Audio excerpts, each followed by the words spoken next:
dari ini ya, jadi kan di sini ada bisa input atau output gitu. Proses kerjanya gimana Pak? Kita tekan, maka saya aktif, penting,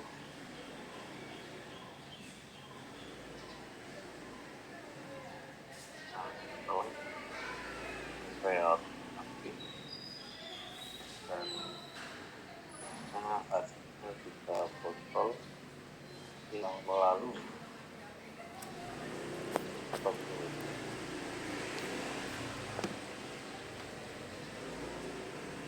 Maka konveyornya nonaktif.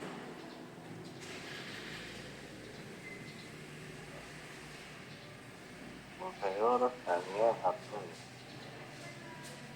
berjalan kembali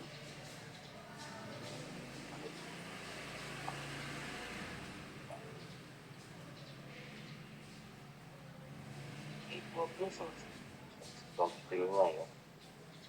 Nah ini teman-teman contoh yang paling sering digunakan di counter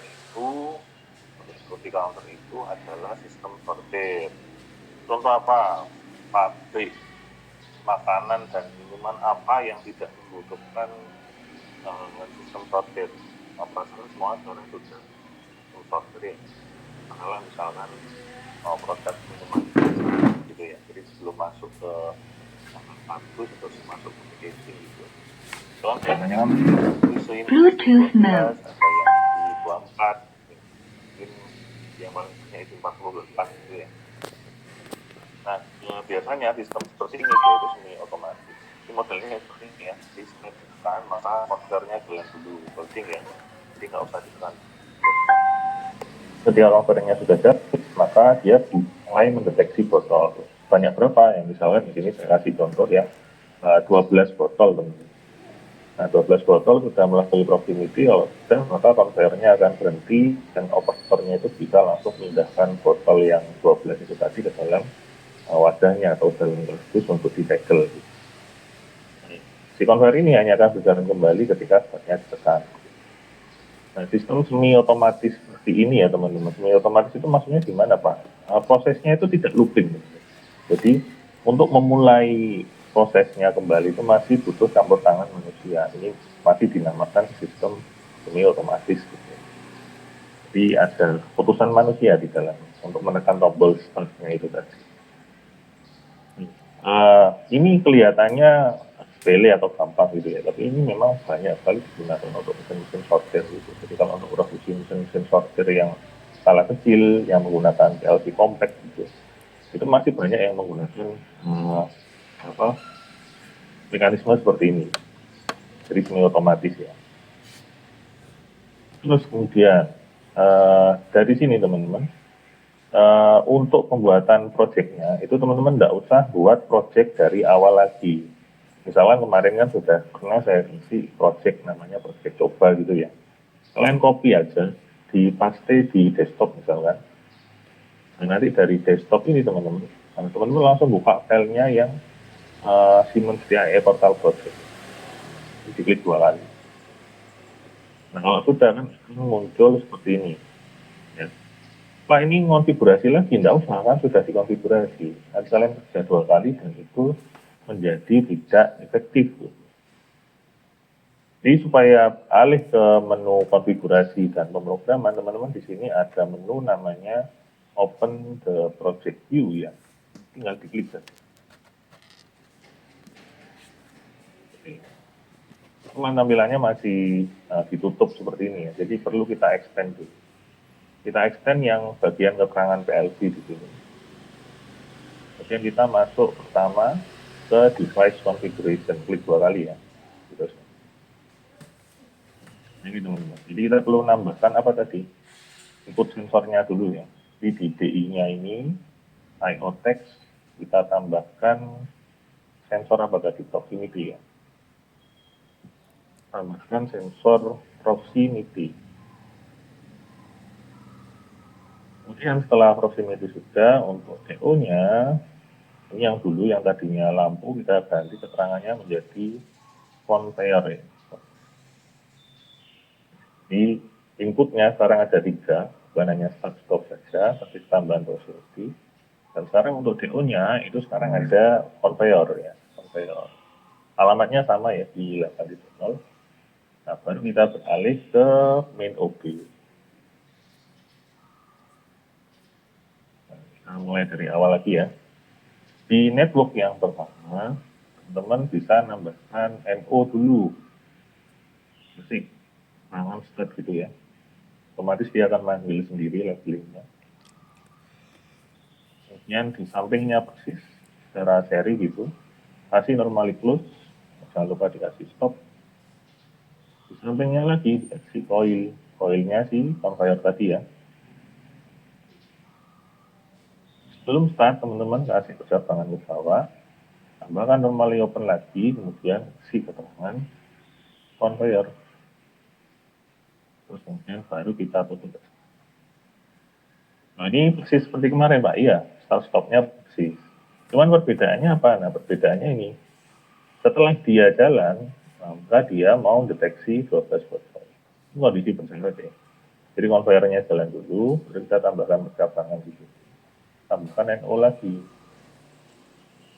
Kasih sama proximity.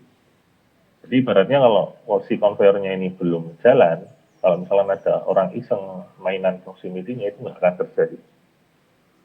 Jadi nunggu conveyornya jalan. Setelah proximity tambahkan apa Pak? Nah, selanjutnya teman-teman, setelah proximity, nah kita bisa tambahkan ini ya. Kita bisa tambahkan counter operations. Nah, ini halnya seperti timer. Kalau untuk counter juga ada bermacam-macam ya. Ada 3 macam di sini. Ada counter up, counter down, sama counter up down. Kalau misalkan untuk mengetahui berapa banyak mesin ini bisa menghasilkan produk gitu ya, tanpa batasan tertentu, saya biasanya pakai yang counter up. Ya, jadi misalkan, oh saya pengen tahu nanti jam 3 sore sebelum pulang kerja, itu produksinya berapa botol sih? Itu teman-teman bisa cek counter up. Nah, tapi kalau misalkan ada batasan, ini khususnya kan ada batasan ya. Misalkan ada batasan, oh setiap 1 lusin, ini conveyor harus berhenti dulu. Gitu. Jadi kita pakai yang counter down. Kalau kombinasi bisa counter up, counter down. Nah, kita pakai counter down aja ya, SCD di sini. Sampai di sini. Masih merah Pak. Kasih keterangan dulu, dia minta nama. Kita kasih nama channel ya. Channel. Nah ini di sini dia ada kolom untuk counter down ya. Jadi counter down-nya ini ngambil dari proximity. Kemudian si counter down ini dia butuh aktivasi juga teman-teman. Jadi untuk menggunakan counter nggak semata-mata langsung counter down dia mau jalan gitu. Dia butuh diaktifasi. Dimana alamat aktivasi ini sifatnya harus holding ya. Nah, karena dia holding kita bisa ambilkan dari alamatnya si coil yaitu conveyornya dulu. Ambilkan conveyor. Set value-nya berapa Pak? Pengennya berapa tadi? 12. Jadi C faktor 12. Nah, sekarang untuk risetnya nanti dulu. Ini saya kasih unikan ya, uniknya dari si counter down ini. Seperti ini teman-teman. Pada saat nanti conveyornya aktif, si counter down ini pada kolom key itu, dia arusnya itu nyala duluan. Ya, jadi kebalik. Kalau timer kemarin kan dia, misalkan timer 5 detik ya, 5, 4, 3, 2, 1. Yang di kolom kiri ini arusnya akan diteruskan ke kolom key-nya ini. Tapi ini kebalik teman-teman, key-nya ini nyala dulu. Nah, baru nanti dia akan mati ketika counter value-nya sudah tercapai. Jadi di sini kita membutuhkan instruksi yang bisa menangkap perubahan yang tadinya aktif high menjadi aktif low. Atau istilahnya itu falling edge ya, falling edge. Instruksi apa Pak yang bisa menangkap perubahan dari 1 ke 0? Nah, di bit logic operation, di sini ada yang namanya negatif. Negatif trigger ini dia menangkap perubahan dari 1 ke 0. Nah, kita tarik aja ke 1. Dia minta alamat memori teman-teman, alamat bit. Kita pakai alamat memori bantu, pakai M0 titik. Si negatif trigger ini akan menangkap perubahan dari 1 ke 0 dan mengeluarkan pulsa sebanyak 1 kali saja pada bagian I-nya ini. Jadi dia bukan harus continue itu, tidak ya, tapi hanya 1 kali pulsa. Saking cepatnya kita nggak akan bisa lihat di mode simulasi. Jadi gampangnya kita kasih coil saja ya. Di coilnya alamat bantu misalkan M0.1. Nah, si coil M0.1 ini dia fungsinya adalah untuk membantu. Fungsinya membantu apa? Membantu supaya memutus si konvernya ini supaya mati ya. Jadi kita tambahkan normally plus gitu. Pakai alamat M0.1. Jadi ada 2 fungsi ya. Dan yang fungsi yang kedua adalah untuk mereset si counternya sendiri. Jadi sama-sama pakai M0.1. Sedikit ribet ya kalau counternya di Siemens gitu. Karena ada beberapa hal yang harus diperhatikan. Inputnya juga outputnya yang harus dikondisikan. Tapi nggak apa-apa, dibuat seperti ini dulu. Nah, nanti kalau sudah teman-teman bisa kita simulasi. Klik simbol monitor ya, atau simulasi. Saya tunggu sebentar. Nah, kita klik run program ya teman-teman. Klik run program. Tunggu sampai indikatornya itu. Kalau kita kembali ke window-nya ini di minimize dulu, tunggu sampai window download-nya keluar.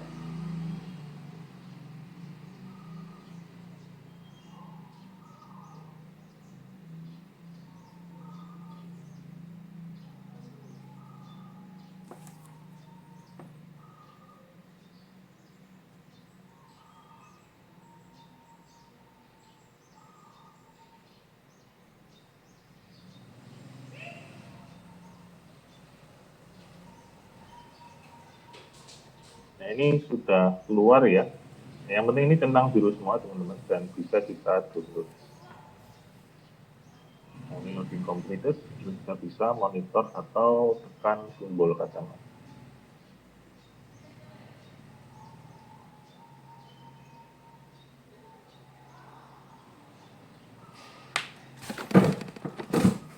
Ini sampai jauh ya.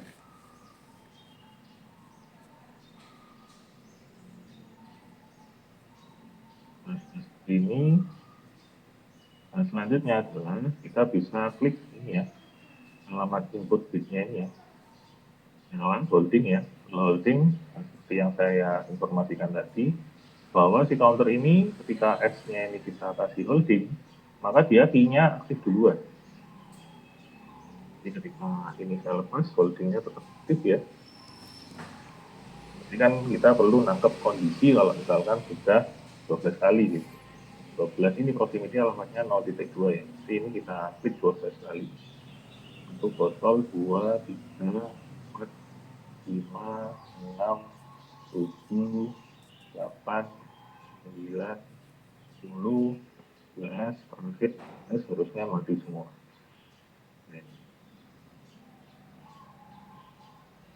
Nah ini mati gitu ya. Diulangi lagi, startnya di holding, counternya aktif. Jadi kalau ulangi lagi ya, misalnya operatornya menekan tombol start itu jadi bisa. Proximity-nya diulang lagi sampai 8, 7, 6, 5, 4, 3, 2, 1, terusnya. Ini sudah sesuai ya dengan apa yang saya tuliskan di notepad tadi. Itu teman-teman. Oke, bisa angkat tangan, silakan Mas kalau ada pertanyaan. Ini Pak mau tanya, kan saya pernah pakai di Omron itu kan counternya ada tulisannya Pak ya. Kalau countdown itu sudah berapa kali kena gitu. Nah kalau di Siemens ini kok nggak ada Pak ya? Ini di atas Bisa. ini. Oh udah ada. Oke. Oh ya Pak, makasih. Ini kayak ini 12 toh. 11, 11, 9, 10. Ada di bagian atas. Terima kasih. Itu ya, teman-teman ya. Contoh penggunaan counter. Ini hanya dari timer yang kemarin sama counter itu ya di Terkata banyak sebenarnya ya. Masalah kaitannya sama sortir, yaitu sortir untuk botol, sortir minuman kemasan kotak, sortir apalagi kalau di mesin CIM yang ada di lab itu kan ada benda kerja yang kayak CNC gitu ya. Dari CNC itu buatnya untuk mendeteksi antara benda logam atau non logam baru disortir. Kan bisa aja nanti coba teman-teman cari googling aja mesin metal detektor gitu. Itu biasanya untuk metal detektor food grade.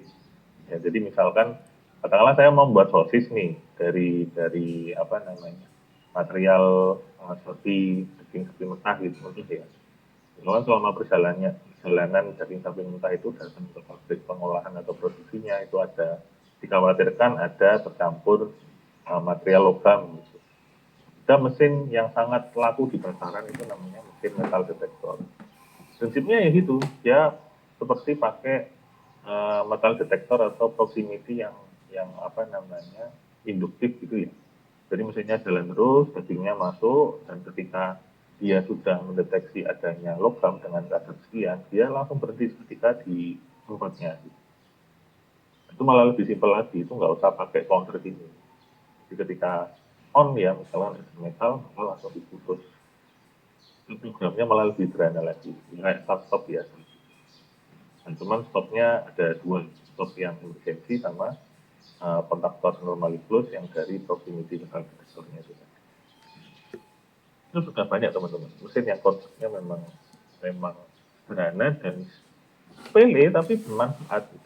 Bayangkan kalau nggak ada mesin itu, tiba-tiba nanti kalian makan sosis, kemudian ada seng yang nyelilit gitu kan, ya nggak lucu kan gitu ya. Nah, itu mesin-mesin sederhana seperti itu kalau kita bisa memasarkannya, insya Allah kalau misalnya kalian nanti bisa jadi wirausahawan gitu ya, bisa jual mesin gitu, tahu pasarnya, mulai memasarkan gitu di Indonesia sendiri. Ya konsepnya simpel-simpel aja, nggak usah apa namanya, nggak usah terlalu jauh ya. Jadi dari konsep yang sederhana tadi bisa jadi inovasi dan tentunya mesinnya nggak cuma satu dua dan banyak sekali. Gitu teman-teman. Nah, untuk simulasi sudah ya, paham ya insya Allah ya penggunaan counter ini. Kita offline kan dulu, saya cek. Sekarang saya ada sedikit soal ya, sedikit soal. Dan ini nanti silakan dikerjakan secara kelompok, nanti untuk kita bahas di minggu selanjutnya. Gitu. Jadi mulai minggu depan kemungkinan akan saya kasih berbagai macam studi kasus, jadi tidak hanya yang kemarin sama yang ini aja ya, karena lebih banyak lagi studi kasus. Karena memang supaya apa? Kalau misalkan saya hanya memberikan satu atau dua contoh saja, tentunya nanti pengalaman kalian nanti akan kurang, ya kan? More practice, more action. Semakin banyak kalian berlatih, semakin kalian ahlinya ahli. Nah, sekarang contohnya, saya kembangkan lagi ya soal conveyornya nggak cuma satu teman-teman, ada dua conveyor. Ada V8.0 sama V8.0. Nah kebetulan si conveyor satu ini dan dua ini dia kebetulan kerjanya itu selalu bareng terus.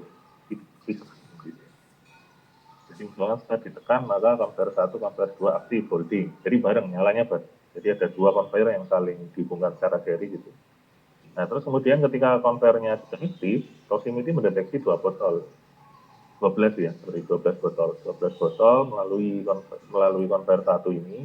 Kemudian kalau sudah 12 botol, maka conveyor satu sama conveyor 2 itu asumsinya dia berhenti. Tapi berhentinya adalah selama 5 detik. Selama 5 detik. Anggaplah 5 detik itu kayak pengisian ya. Jadi dari botol itu tadi isi. Setelah 5 detik, maka apa yang terjadi? Conveyor 1 dan conveyor 2 ini aktif kembali. Nah, kalau seperti ini dia tidak semi otomatis lagi ya, tapi dia looping terus.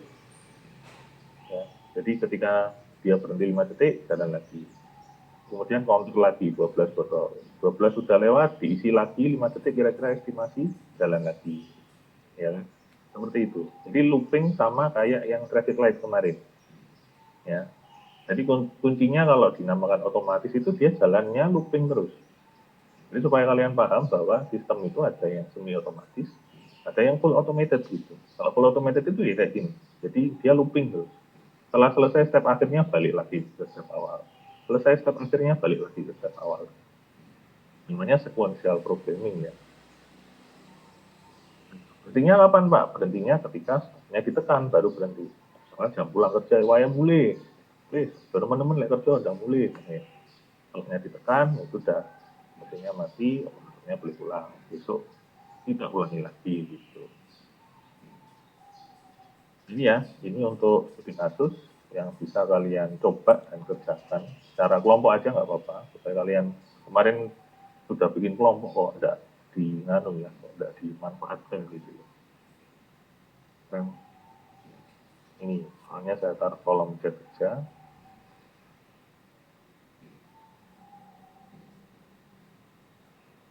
Kolom chat ya soalnya.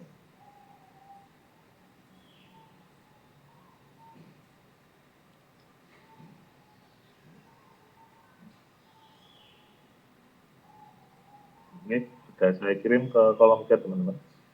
Jadi itu silakan didiskusikan secara berjamaah gitu ya.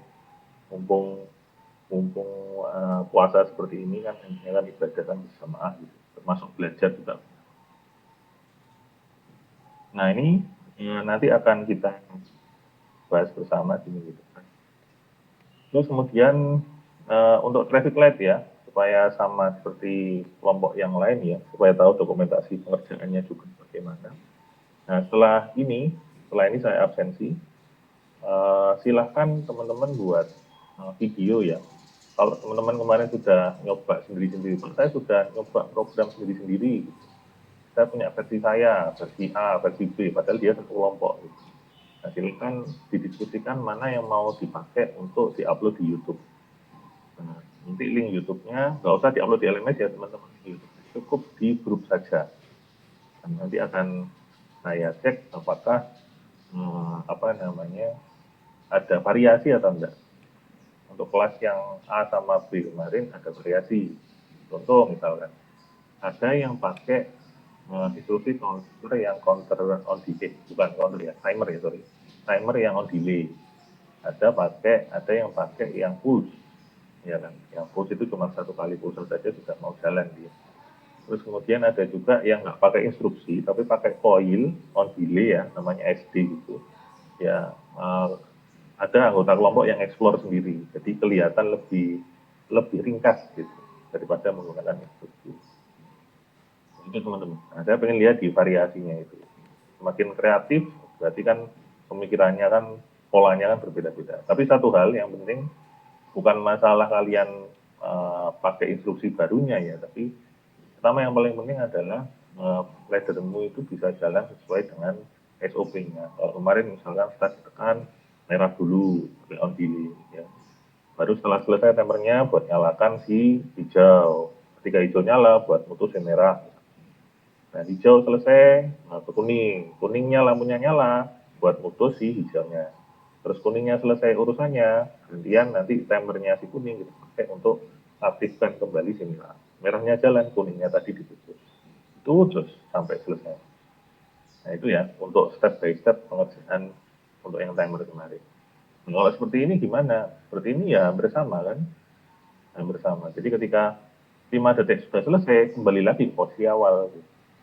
Jadi timernya selesai, kita kembalikan untuk holding si counter satu sama. Cuman versi kalian mengerjakannya bagaimana? Soalnya kemarin ada yang praktis ya, ada yang satu network gitu, ada yang dibuat sampai 5 network itu juga ada, maksudnya supaya lebih ada penjelasannya gitu. Network 1 ini untuk holding aja Pak, network 2 ini khususan untuk lampu merah, network 3 untuk khususan untuk lampu hijau. Ya tidak ada masalah sih sebenarnya, ya kan, menggunakan berbagai network supaya kalian ketika membuka programnya lagi bisa ingat, oh network yang ini tuh untuk ini gitu. Ada yang seperti itu. Ada yang pengen proaktif satu network. dikasih stop dulu, baru nanti program yang lanjutannya itu ke bawah. Jadi stopnya di awal sendiri. Ada yang seperti itu. Nah, kita lihat gimana pengerjaan masing-masing kelompok gitu ya. Siapa yang tahu, silakan nanti mungkin hari ini bisa nanti setelah maghrib atau setelah tarawih gitu. Nah, bisa kalian sampaikan linknya melalui grup ya, grup yang sudah kita buat kemarin. Ada pertanyaan teman-teman soal ini? Masih muda ya, masih cuman satu counter satu timer. Ya Pak, monggo Pak. Saya belum minta 10 counter ya. Belum minta 10 counter ya. Ini simpel-simpel aja. Simpel-simpel juga banyak yang pakai kan. Tadi saya contohkan mesin metal detector itu kan banyak yang pakai. Oke teman-teman, jika tidak ada pertanyaan, saya absen dulu.